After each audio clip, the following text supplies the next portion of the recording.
Baik, assalamualaikum warahmatullahi wabarakatuh. Perkenalkan, nama saya Rizky Aditya, bisa dipanggil Adit atau Radit, dengan NIM 90502323129. Di sini saya akan memaparkan materi dari kelompok 11 atau kelompok terakhir yang berjudul tentang kebijakan pendapatan dan kebijakan belanja dalam sistem ekonomi Islam. Nah, yang pertama itu ada kebijakan pendapatan dalam sistem ekonomi Islam. Nah, dalam ekonomi konvensional, sumber utama pendapatan negara berasal dari pajak dan utang. Namun, dalam Islam menyediakan sistem pendapatan negara yang beragam. Yang pernah saya jelaskan yaitu adanya zakat, kharaj, jizyah, fai, ganimah, hingga wakaf dan riba. Nah, dengan sistem ini,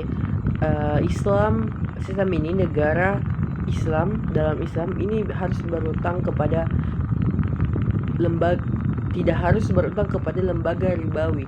Negara juga tidak dibenarkan untuk menarik pajak secara sewenang-wenang. Semua sumber pendapatan negara bertujuan untuk kesejahteraan, bukan kekuasaan. Nah, selanjutnya kebijakan belanja dalam sistem ekonomi Islam. Sekarang mari kita bahas tentang kebijakan belanja.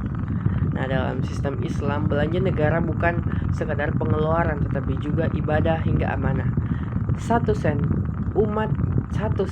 uang umat yang dikeluarkan harus mengarah pada kemaslahatan dan keadilan. Nah, pengeluaran negara diarahkan untuk yang pertama itu ada kebutuhan dasar masyarakat, seperti ketersediaan air bersih, tempat tinggal, hingga layanan seperti infrastruktur, jembatan, jalan, itu semua menjadi pemenuhan kebutuhan dasar masyarakat.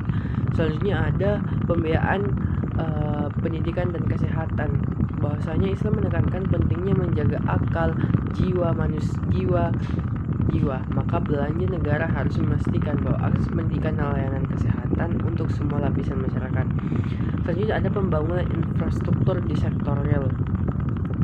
Nah, pembelanjaan negara diarahkan untuk membuka lapangan kerja, memperkuat pertanian, perdagangan yang halal, dan produksi barang atau jasa nyata atau jasa. Untuk apa? Bukan untuk proyek spekulatif, tapi untuk yang hanya menguntungkan segelintir orang.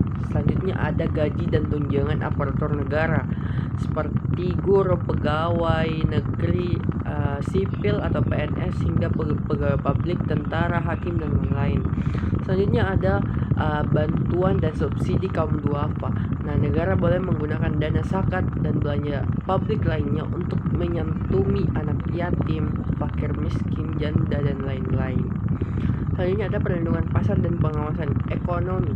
Bahwasanya negara wajib untuk mengawasi praktik bisnis agar tidak ada riba, penimbunan, monopoli, atau penipuan anggaran. Untuk pengawasan ini juga bagian dari belanja negara yang dibenarkan.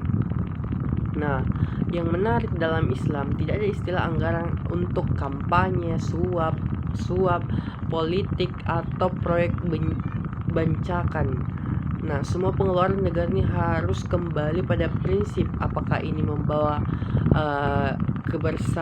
kemaslahatan atau